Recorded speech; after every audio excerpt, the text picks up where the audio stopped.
dari sisi historis, mengapa ada puasa Ramadan? Itu dulu. Jadi dalam syariat Islam itu, semua unsur ibadah itu nanti ada 5 turunan. Berapa turunan? 5. Nah, saya perhatikan rata-rata di umat sekarang itu dari 5 cuma dapat 2. Dan 5 ini nanti menjadi sesuatu yang sangat menarik. Rukun Islam berapa? Sholat 5 waktu berapa? Tuh kan saya sebut 5 kan? Ya. Nah, nanti pokoknya juga 5. Jadi setiap kita menunaikan sholat harus terpastikan 5 aspek itu dapat. Zakat nanti pilarnya 5. Demikian sampai ke haji. 5 ini pun ada sejarahnya. Dulu Nabi Ibrahim dan Nabi Ismail alaihimassalam ketika berdoa kepada Allah memohon agar Rasul yang terakhir yang sudah viral di kalangan Nabi. Jadi Nabi Muhammad SAW itu namanya sudah viral, menjadi komitmen setiap Nabi dan Rasul yang akan bertugas di bumi. Jadi setiap akan memulai tugasnya ada perjanjian dulu. Semua Nabi dan Rasul itu harus mengambil komitmen untuk meneruskan atau menginfokkan risalah Nabi Muhammad SAW, dan kalau semasa dengan beliau mesti menguatkannya. Keduanya memohon kepada Allah. Ya, di Quran surah ketiga Ali Imran ayat 96 sampai 97 itu. Inna awwala baitin wudi'a lin-nasi lalladzi bi Bakkah mubarakah. Ya, rumah pertama yang dibangunkan untuk manusia itu adalah Ka'bah yang terletak di Mekah yang penuh berkah itu. Maka satu-satunya Nabi dan Rasul yang lahir dekat Ka'bah itu cuma Nabi Muhammad SAW. Nanti doa keduanya ada di Quran surah kedua Al-Baqarah di ayat 129. Ya, paling kiri sebelah atas di mushaf tuh. Rabbana wab'ats fihim rasulam minhum. Ya Allah, mohon nanti utus seorang rasul yang mulia itu, yang istimewa itu, spesial lahirnya dari kalangan masyarakat yang akan tumbuh dekat Ka'bah ini. Kemudian dia datang membawa 4 misi. Yatsdu alaihim ayatika, 1, membawa ayat. Makanya ketika diberikan wahyu nanti Al-Quran disebut ayat isinya. Itu barokahnya doa Nabi Ibrahim dan Nabi Ismail alaihissalam. Yatsdu alaihim ayatika, akan membacakan, membimbing umatnya dari tuntunan ayat-ayatmu. Karena itu semua isi Quran disebut ayat. Al-Fatihah 7 ayat, Al-Baqarah 286 ayat, Ali Imran 200 ayat. Ya. Nanti kita akan bahas kenapa disebut ayat. Ya. Kemudian wa yu'allimuhumul kitab, mengajarkan panduan ayat itu ya dengan detail, maka disebut nanti dengan hadis, semua sandarannya, tuntunannya disebut dengan sunnah. Jadi ada Al-Qur'annya, ada hadisnya. Ketika hadis jadi kurikulum kehidupan yang diikuti, itu sunnah namanya. Sunnah itu jalan yang diikuti, itu maksudnya ya. Kemudian yang ketiga wal hikmah, maknanya. Jadi skemanya begini, kalau diperintahkan ada ayatnya, misal nanti diperintahkan sholat nih, nggak bisa langsung sholat. Dalilnya apa? Ayatnya dulu turun. Wa aqimus shalah, ya. Diperintahkan salat. Quran surah kedua ayat 43. Wa aqimus shalah, salat. Cara salat bagaimana? Nabi bertugas mengajarkan. Maka diajarkan oleh Nabi dari wudunya, menghadap kiblatnya, takbir sampai salamnya. Syarat dan rukunnya.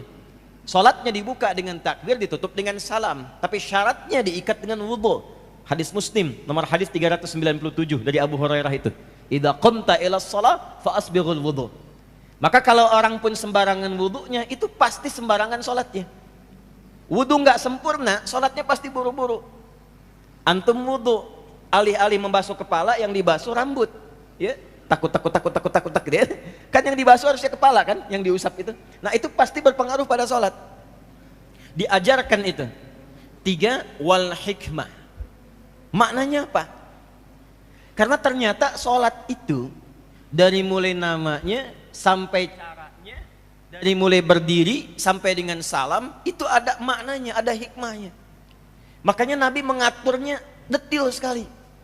Kenapa berdirinya nggak boleh terlampau lebar, tidak terlampau rapat, tapi berdiri tegak sejajar dengan bahu. Itu ada artinya.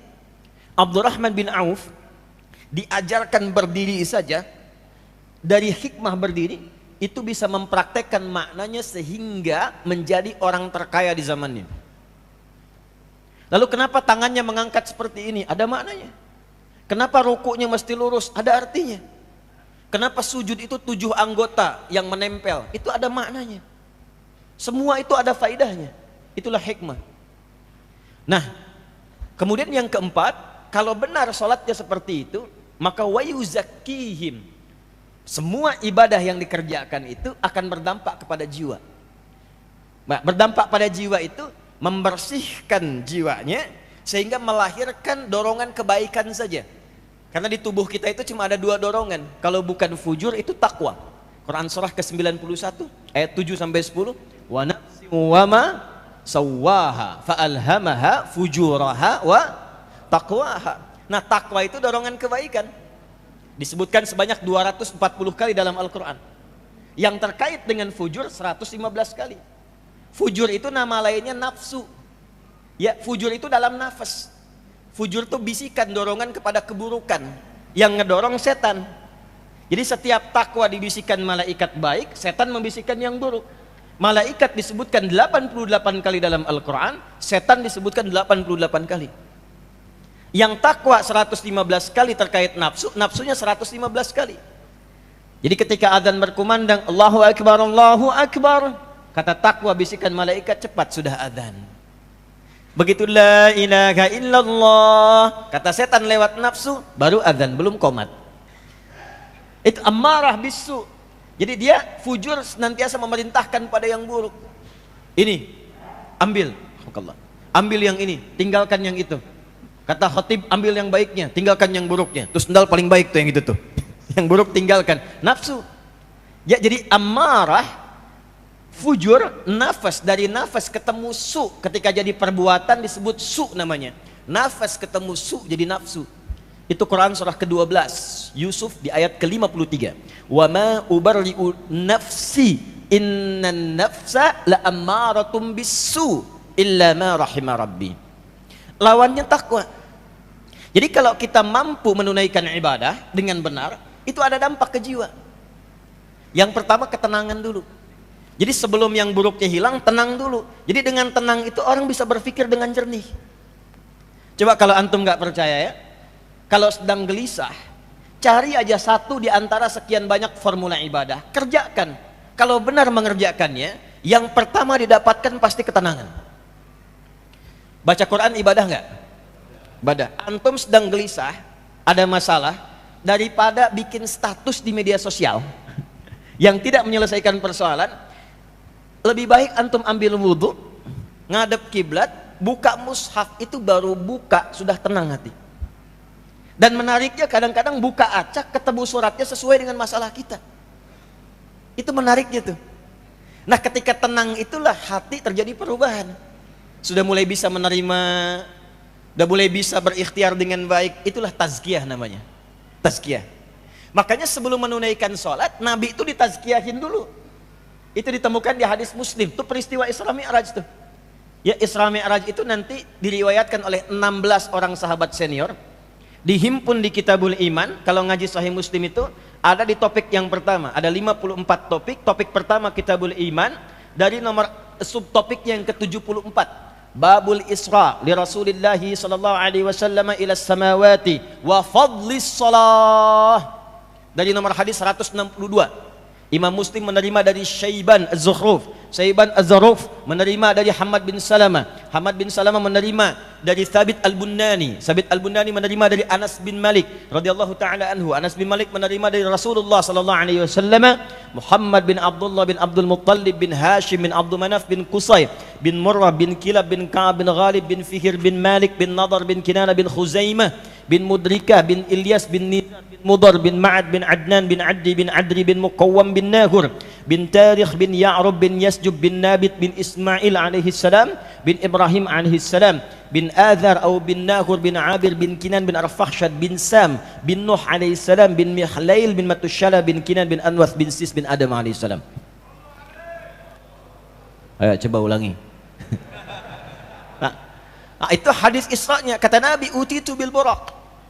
Ya, saya didatangkan dengan burak, dari kata barakun. Al-Baqarah ayat 20. Yakadul barqu yakhtafu absarahum. Jadi maksudnya itu tunggangan dengan kecepatan cahaya.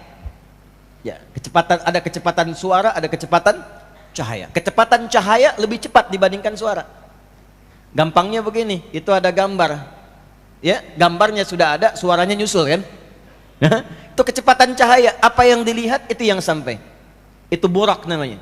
Tapi sebelum peristiwa itu tazkiyah dulu. Hadisnya nomor 163.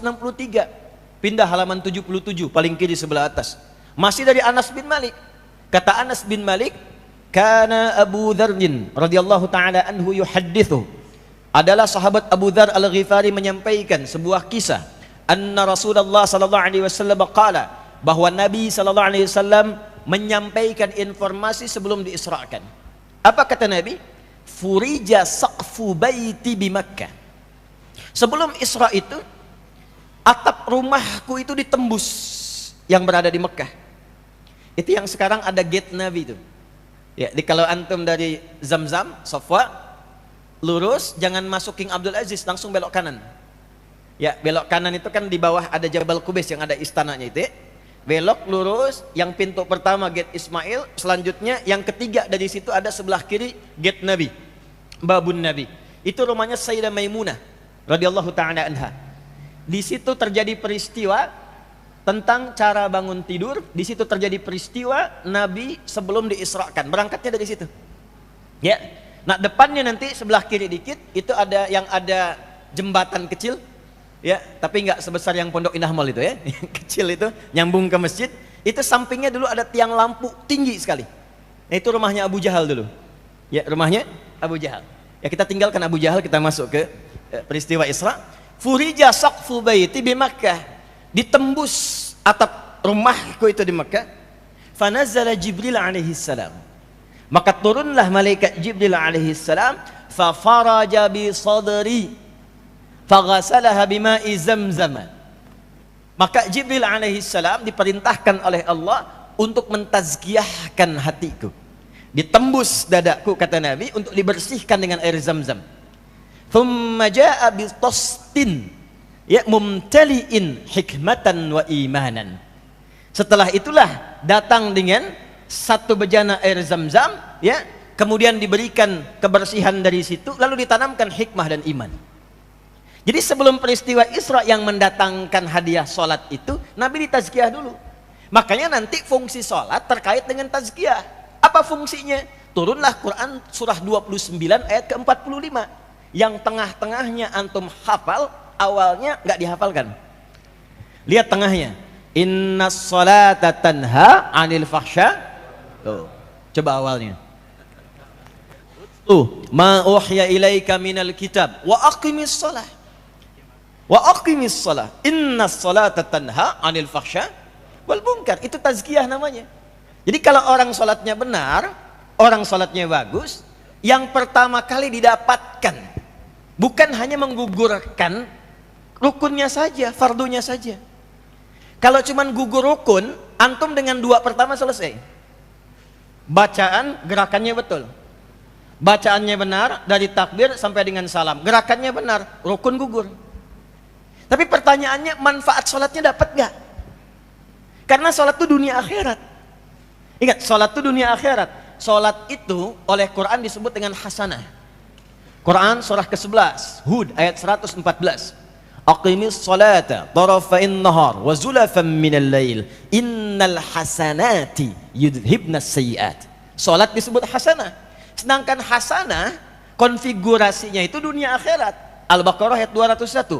Wa minhum may yaqulu rabbana atina fid dunya wa fil akhirati hasanah. Karena itu ketika antum minta, ya Allah berikan hamba kemuliaan-kemuliaan dunia, bentuknya hasanah. Pekerjaannya sukses tapi punya nilai baik. Di rumah tangga bahagia, punya nilai baik. Namanya hasanah. Maka Allah jawab lewat sholat. Sholat itu kunci. Kalau kunci itu benar, kita bisa membuka pintu apapun yang kita inginkan. Ada pintu rumah tangga, kuncinya dari sholat. Pintu sosial, pintu pekerjaan, semua dari sholat gerbangnya. Dari sholat. Karena itulah ketika dipanggil sholat, itu panggilannya melekat dengan semua kesuksesan dan kebahagiaan. Dalam bahasa Arab disebut dengan falah namanya, success and happiness. Diperdengarkan di telinga kita. Telinga bahasa Arabnya udhun, jamaknya adzan. Setiap kali adzan, bukankah setelah hayya 'alas shalah itu hayya 'alal falah? Hayya 'alas shalah, hayya 'alal falah. Tuh. Kamu itu jadi muslim mesti sukses, kata Allah. Kamu beriman mesti bahagia. Jangan sampai di kantor sukses, di rumah nggak bahagia. Di pekerjaan champion, di rumah nggak dapat kebahagiaan. Nah ternyata kuncinya apa? Sholat. Tapi nggak mungkin itu bisa diraih kalau cuma dua saja. Bacaan hafal, gerakan khatam, tapi hikmah nggak dapat. Itulah ilmu hikmah. Memahamkan kita sehingga dampaknya kepada tazkiyah. Nah, nanti bab sholat kita bahas lain waktu ya, karena kan babnya puasa nih. Ini baru mukaddimah, kita belum mulai deh. Ya. Ya, balik dulu. Nah, jadi yang diminta Nabi Ibrahim, Nabi Ismail alaihissalam ada berapa tadi? 4. Al-Baqarah 129. Yatslu alaihim ayatika, ayat. Wa yu'allimuhumul kitab, penjelasan detil.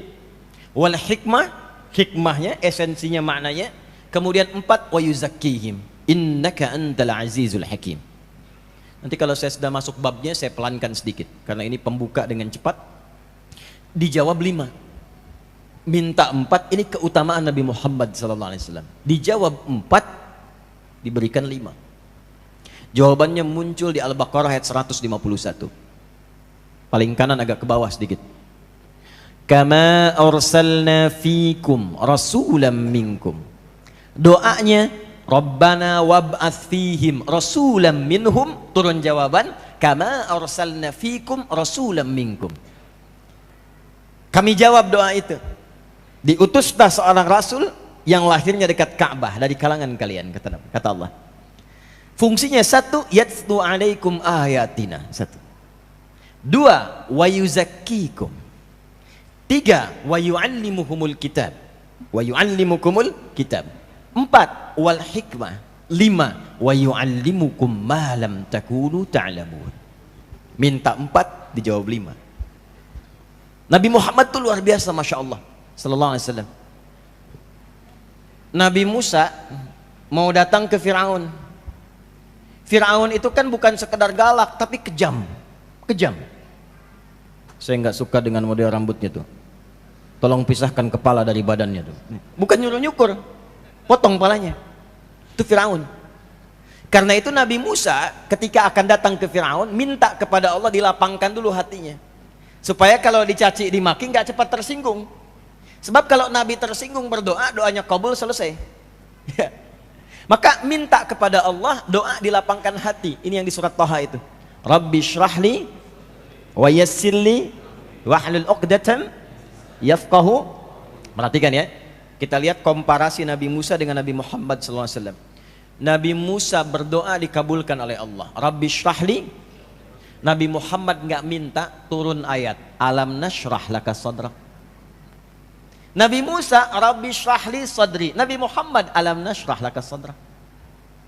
Nabi Musa minta wa yassirli amri, dia kabul. Nabi Muhammad nggak minta turun ayat wa nuyassiruka lil yusra. Itu keutamaannya. Nabi Ibrahim, Nabi Ismail berdoa untuk Nabi Muhammad minta 4, jawaban dari Allah 5. Dan 5 inilah pilar-pilar kita dalam memahami setiap tuntunan syariat. Maka di sholat kalau kita akan riset, yang kelima akan ditemukan. Yang 4 kan berakhir, yang kelimanya apa? Akan ditemukan pengetahuan baru. Wa yu'allimukum ma lam takunu ta'lamun. Jadi kalau antum riset di semua bidang, misal antum ada yang di bidang kedokteran, antum ada yang di bidang misalnya fisiologi, ada yang di biologi. Itu setiap disiplin ilmu kalau mempelajari tentang sholat pasti akan mendapatkan bab yang baru. Silahkan cek. Dari segi kesehatan, kenapa rukuk begini? Apa manfaatnya terhadap otot? Kenapa sujudnya harus 7 bagian anggota nempel? Apa manfaatnya terhadap peredaran darah sehingga berkumpul kembali kemudian di otak, diputar kembali ke jantung? Kenapa tangan saat sujud ini nggak boleh nempel ke sini? Ya, itu ada semua dari faktornya. Dan itu akan selalu menemukan pengetahuan yang baru. Nah, yang ingin saya sampaikan, membaca syariat itu begitu. Sekarang kita akan mengaji tentang puasa, maka landasan mengkaji itu kalau ingin komprehensif, dasarnya yang 5 ini. 1 ayatnya apa? Untuk menemukan dalil. 2 baru bicara caranya. 3 hikmahnya. 4 dampak puasa pada perubahan jiwa, dan itu ada babnya. Yang 5, pengetahuan baru apa yang ditemukan dalam puasa yang kita bisa praktekkan dalam kehidupan. Ini pokoknya. Dan ini mukaddimahnya. Baru kemudian kita mulai kajian kita insya Allah. Kita ada waktu 1 jam ke depan. Saya hanya dibatasi sampai 9:30 di sini. Ya, bukan panitianya, bukan. Ya, karena ada 1 saudara yang meninggal dunia. Kita jam 10 bergerak. Jadi setengah jam kita bisa diskusi. Setelah itu saya pamit. Kita kembali. Bismillahirrahmanirrahim. Kita mulai dari pilar yang pertama, ayatnya. Mengapa kita puasa? Pelan-pelan ya. Kalau ibadah, apalagi yang formal, yang ditanya dalilnya. Jelas ya? Yang ditanya apa? Dalilnya. Dan perintah. Ya. Jadi yang ditanya perintah, bukan larangan. Kalau larangan gak akan ditemukan. Coba cari larangan sholat subuh 3 rakaat. Cari larangan sholat subuh 3 rakaat, nggak akan ditemukan. Ya, sampai kiamat kurang 2 hari nggak akan ditemukan. Ya, sehari lagi kita sadar. Kenapa? Karena untuk ibadah itu yang dicari bukan larangan, tapi perintahnya, dalil. Sebaliknya dunia itu kebalik, yang dicari larangannya, supaya memudahkan kita beraktivitas. Jadi jangan tanya dalil. Saya pengen jus alpukat, apa dalilnya? Susah kalau begitu. Ya. Jadi dunia itu semua boleh, kecuali yang dilarang, itu aja. Makanya ayat larangan di Quran itu cuma 300, kurang lebih 313. Semuanya itu 6.236 ayat, teman-teman. Ya. Dan ibadah itu yang pakai dalil. Sholat saja, sholat. Maaf ya, saya tanya nih, berapa waktu tadi sholat? 5 waktu. Dari 5 waktu ini paling khusyuk sekali sholat berapa menit?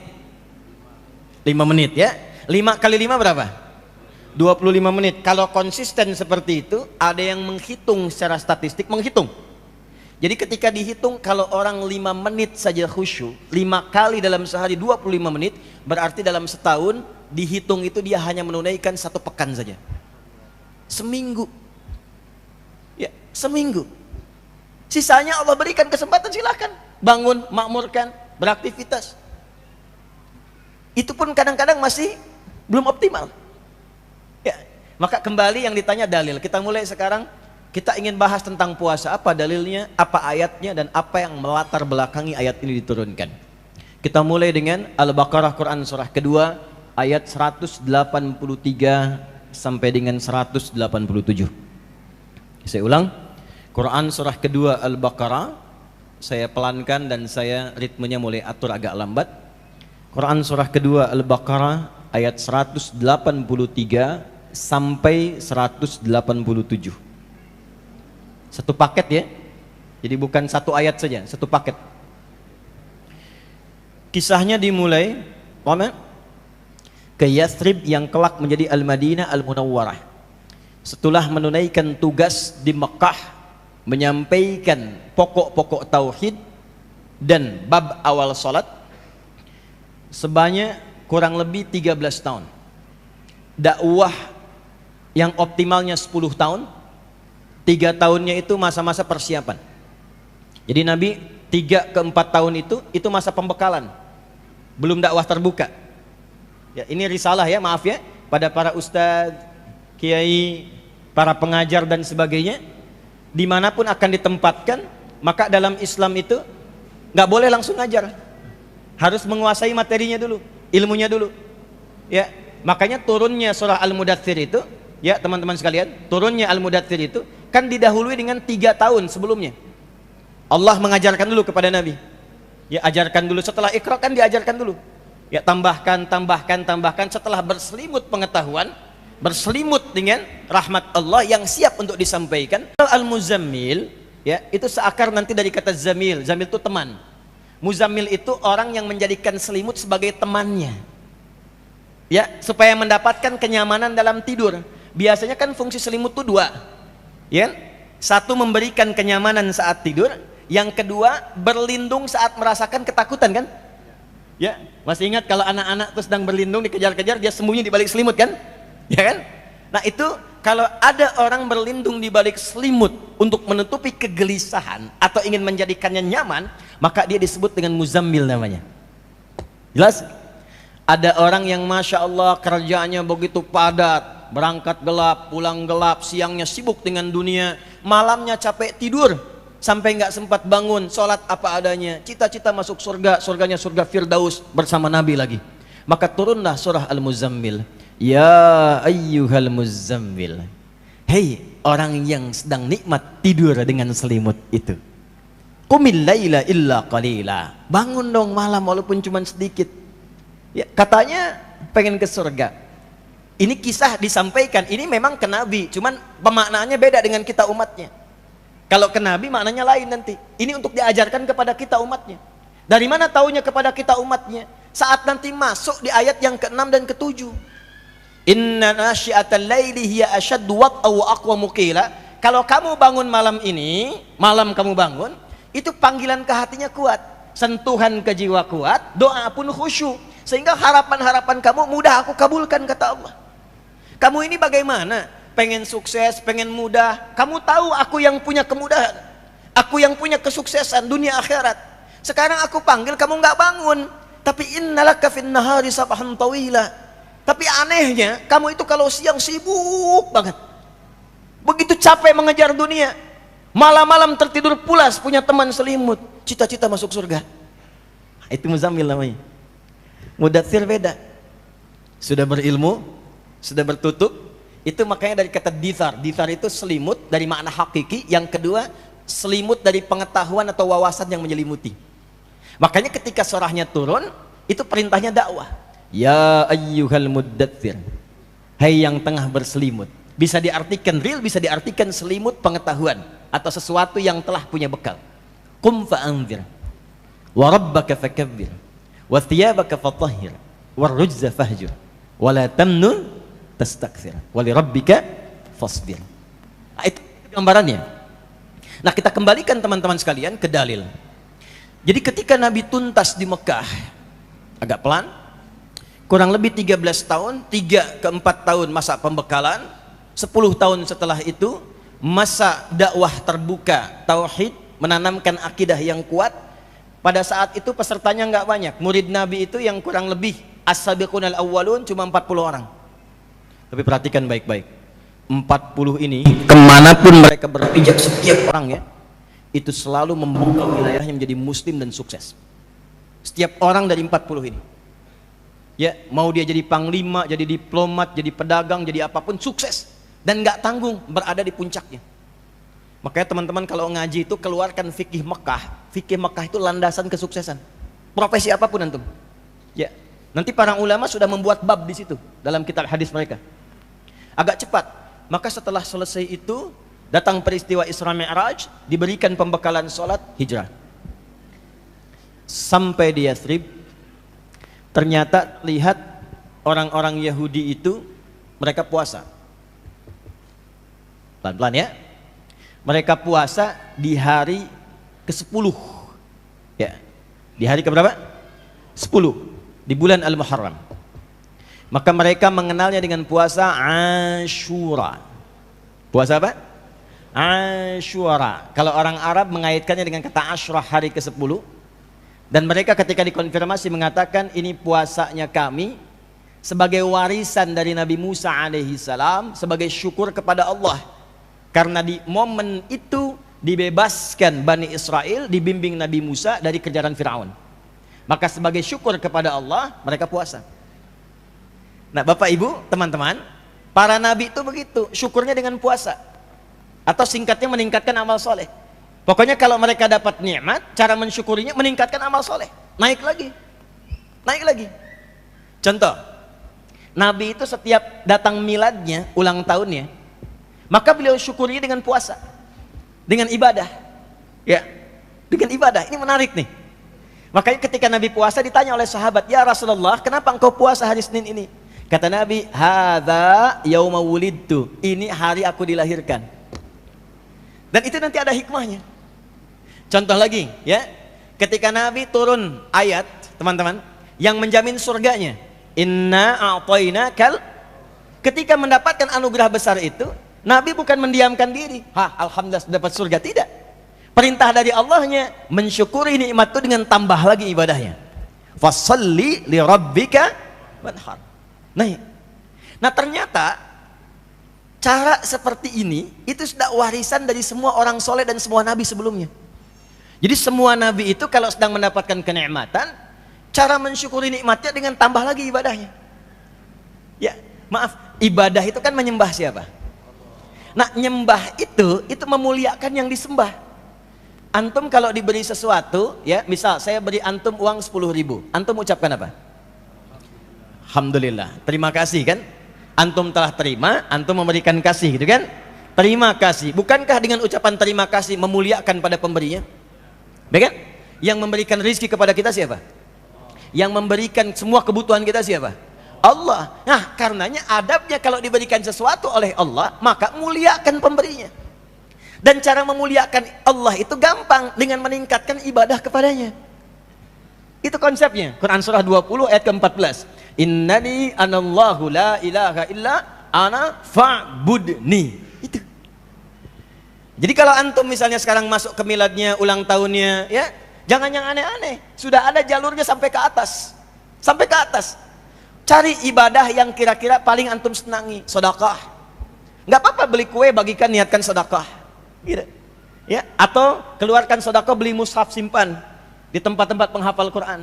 Ajak anak yatim, ya, ke rumah makan, muliakan mereka dan niatkan sebagai ibadah kepada Allah. Antum dapat nih promosi jabatan baru, boleh. Ya, bagi-bagi, nggak usah bagi kartu nama. Boleh, silahkan, ya, nggak ada masalah, ya. Nggak ada masalah. Tapi ibadahnya apa di situ? Kalau pengen sholat, tahajud malamnya, syukur pada Allah. Kalau pengen bagi dengan teman-teman aja, ya, tapi niatkan sebagai ibadah. Itu adabnya. Maka datang ke situ, menemukan orang-orang Yahudi pada masa itu menunaikan puasanya Asyura sebagai syukur kepada Allah di masa lalu saat dilepaskan dari kejaran Fir'aun. Maka apa respon Nabi SAW? Ketika dilaporkan, Nabi langsung komen. Dan kalau Nabi sudah komen, kita umatnya tinggal like, share, and subscribe. Gak usah komen lagi. Like, share, and subscribe. Apa komen Nabi? Aku lebih berhak dibandingkan dengan umatnya Musa atau umat Yahudi pada saat ini. Aku lebih berhak untuk itu. Maksudnya apa? Di antara warisan-warisan para nabi itu pasti akan saling menguatkan satu dengan yang lainnya. Maka Nabi Muhammad SAW untuk menghormati Musa ke atas dan juga memberikan jembatan ta'aruf kepada Yahudi supaya mengembalikan mereka pada syariatnya. Kamu kan mengakui ini warisannya Musa. Ini aku datang membawa risalah yang sama dengan Musa, bahkan melengkapi Musa. Jelas ya? Jadi kalau di titik ini mereka paham, ikut puasa Nabi Muhammad, ikut puasa umat Islam dengan harapan mereka sadar kembali. Oh, umat Islam ini benar, ngikutnya Musa. Kalau benar Musa, nih ikutin, aku akan ajarkan apa yang saya telah ajarkan kepada kalian sebelumnya. Maka puasalah Nabi Muhammad SAW, puasalah para sahabat. Setelah mereka puasa, tiba-tiba muncul respon dari Yahudi yang hidup pada masa itu. Ada Bani Qainuqa, Bani Nazir, ya. Kemudian ada Bani Quraidah dan sebagainya. Tiba-tiba responnya tanpa diduga, dan ini genealogi Yahudi. Nanti lain waktu kita insya Allah ngaji, ya, supaya tahu Bani Israel itu apa, Yahudi itu apa. Di Quran kan banyak tuh diksinya. Dan itu mewariskan genealoginya sampai kini. Ya, ada yang di bidang ekonomi, di bidang politik, di bidang militer, ada yang suka ngeyel, ada yang suka konflik, ada. Dan itu turun. Makanya di Quran dengan di hadis itu sangat ketat. Kalau Anda berdagang ketemu Yahudi, caranya begini. Ya, kalau Anda di politik ketemu Yahudi, caranya begini, dan sebagainya. Itu lengkap sekali. Balik dulu. Maka ketika umat Islam dan Nabi puasa, orang Yahudi ternyata merespon dengan mengolok-ngolok Nabi dan umat Islam. Lihat tuh Muhammad dan umatnya. Sholatnya nggak punya kiblat, ngadepnya ke kiblat kita di Masjidil Aqsa. Sekarang puasanya pun nggak punya bahan, puasanya ikut kita juga di Asyura. Maka menyebarlah berita itu menjadi hoax, dan produk hoax pada saat itu banyak dikelola oleh Yahudi pada masa itu. Dan itu nanti ada genealoginya. Dan nanti direspon dengan turunnya nanti diantaranya beberapa surat dalam Al-Quran. Wa idza ja'ahum amrum minal amni awil khaufi adza'u bih. Ada ciri masyarakat sakit yang belum apa-apa sudah di broadcast semua. Adza'u itu dari idza'ah. Jadi Quran menyebutkan orang yang senang broadcast, semua di broadcast, semua di update status. Ya, mau Pondok Indah gelap, Pondok Indah mendung, langsung bikin status. Ya, Pondok Indah macet bikin status. Itu kata Quran ciri masyarakat kurang sehat. Kurang sehat. Nah, Yahudi begitu.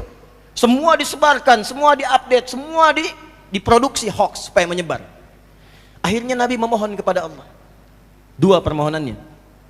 Menjawab langsung tentang kiblat dan tentang puasa. Maka saat memohon kepada Allah tentang kiblat, meneruskan yang sebelumnya, yang sejak di Mekah beliau minta, maka turunlah Al-Baqarah ayat 144.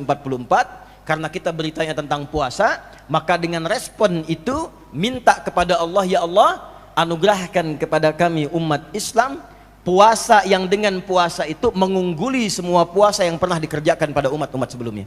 Maka turunlah pertama Quran surah kedua Al-Baqarah di ayat 183 sampai nanti 187-nya. Ini asalnya.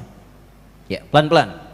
Ya ayyuhalladzina amanu kutiba alaikumus siyam kama kutiba alal ladzina min qablikum la'allakum.